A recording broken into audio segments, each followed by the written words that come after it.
حضور پیش ہونا ہی ہونا ہے. اس کے حضور جانے سے تم بچ نہیں پاؤ گے. چھٹکارا نہیں، رستگاری نہیں. ایک ایک عمل کا تمہیں حساب دینا ہوگا. ایک ایک حرکت اور ایک ایک سکنت تمہاری تشت ازبام ہوگی.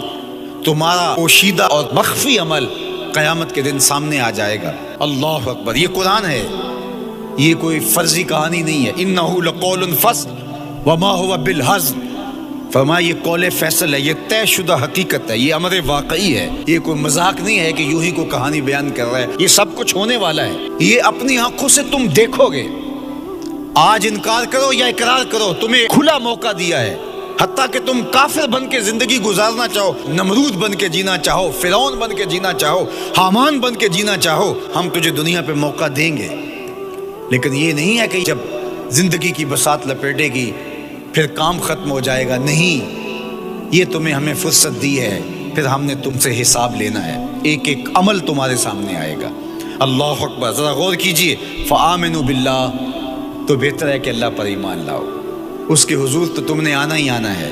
بہتر نہیں ہے کہ جیتے جی آ جاؤ، پھر لوگ تجھے اٹھا کے لائیں گے. اچھا نہیں ہے کہ اپنے قدموں سے چل کے آ جاؤ. کی آگ سن لوک یعقوب تینوں جدوں ٹر پہ سر منہ کج کے تو پھر جو کفن کی تنیوں میں لپیٹ کر کے تجھے لے کر کے جایا جائے گا.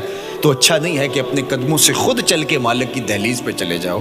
ایک حدیث میں آتا ہے کہ اللہ بندے کو اپنے سامنے سے ہٹنے نہیں دے گا جب تک اس سے 4 سوال نہیں کر لے گا.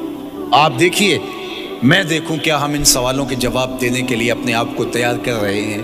پہلی چیز، اللہ پوچھے گا عمر کہاں گزاری. دوسرا سوال، اللہ تعالیٰ علم کے بارے میں پوچھے گا. جو پڑھا تھا بتا، عمل کہاں تک کیا. خلوت، جلوت، زندگی، شام و سحر تیرے اس سیکھے ہوئے علم کی مطابقت میں تھے یا علم عزت دولت کمانے کے لیے پڑھا تھا. تیسری بات، اللہ پوچھے گا مال کمایا کیسے، اور مجھے بتا مال خرچ کہاں کیا. آج لوگ نیب سے ڈرتے ہیں کہ ہم سے پوچھ نہ لیا جائے کہ یہ آیا کہاں سے. منی ٹریل پیش کرو، یہاں ہم بچ جائیں گے.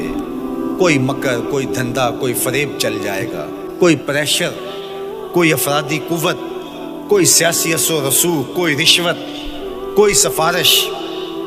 کچھ نہ کچھ تو راستہ نکل ہی آئے گا. اور آج کی دنیا میں صرف یہی پوچھا جاتا ہے کمایا کہاں سے. یہ نہیں پوچھا جاتا خرچ کہاں کیا. جیسے چاہو خرچ کرو، لیکن وہاں سوال ہوگا وفیما انفقہ، خرچ کہاں کیا. یہ سوال بھی کیا جائے گا. وعن جسم ہی فیما ابلاہ، اور جسم کے بارے میں پوچھا جائے گا اس جسم کو دی ہوئی توانائیوں کو خرچ کہاں کیا. بعض روایت میں ان شباب ہی فیما ابلاہ، جوانی کے بارے میں پوچھا جائے گا تیری جوانی کے خوبصورت دن کہاں گزرے. مجنو بن کے چوکوں میں کھڑا تو نہیں رہا، پارکوں کے گرد پروانوں کی طرح گھومتا تو نہیں رہا، تیری نظر بدکاریاں تو نہیں کرتی رہی، اپنی خواہشات کا غلام بن کے زندگی تو نہیں گزاری، تیری ساری رات 4 انچ کی سکرین کے اوپر بدکاریاں کرتے بسر تو نہیں ہوئی. پوچھا جائے گا بتا جوانی کہاں گزری. جوانی مستانی ہے یہ کہہ کر کے تو نے ہر ضابطے سے چھٹی تو نہیں کر لی تھی، یا جوانی کے تقدس کو تو نے محفوظ کیا اور راتوں کی تنہائیوں میں اللہ کے حضور سجدہ ریزی کرتا رہا. میرے اور آپ کے آقا و مولا نے فرمایا جو جوان جوانی میں توبہ کرے وہ اللہ کو محبوب ہے. اللہ اکبر. اور اللہ جن 7 لوگوں پر اپنے عرش کا سایہ کرے گا ان میں سے ایک شخص کا ذکر کرتے ہوئے فرمایا وَشَابٌ نَشَأَ فِي عِبَادَةِ اللَّهِ، وہ جوان جس کی جوانی اللہ کی عبادت میں گزری.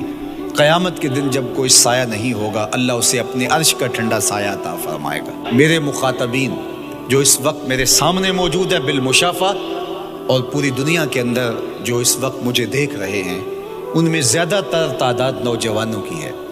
تو میں آپ سب سے مخاطب ہوں اور آپ کو کہتا ہوں کہ یہ جوانی دوبارہ نہیں ملنی. بندہ کہتا ہے بڑھاپا آئے گا دیکھ لیں گے. جس طرح ہر چیز کا سرور جوانی میں ہوتا ہے، ہر چیز کا لطف بندہ کہتا ہے جوانی میں ہے، سجدوں کا جو لطف جوانی میں ہے وہ کسی اور زمانے میں نہیں ہے. اپنی پیشانی کو سجدوں سے آشنا کرو، اپنی جوانی کو مثل سحر بے داغ رکھنا، اپنے شباب کو الجھنے نہ دینا، اپنے شباب کے تقدس کو پامال نہ ہونے دینا. اس کائنات کا بہترین چہرہ وہی ہے جو جنسی کالک سے محفوظ ہے۔ اپنے تقدس کو مجروح نہ ہونے دینا۔ تمہاری زندگی شبنم سے پاکیزہ تر رہے، سحر سے پاکیزہ تر رہے۔ تمہاری جوانی اتنی خوبصورت ہو کہ محمد عربی کو رشک آئے تمہاری جوانی پر۔ اپنی جوانی کو آوارگی میں بسر نہ کرنا، اپنی اس جوانی کو دین کے لیے وقف کرنا۔ سحری کے سجدوں میں آنسو بہا کر کے جوانی کا لطف کشید کرنا۔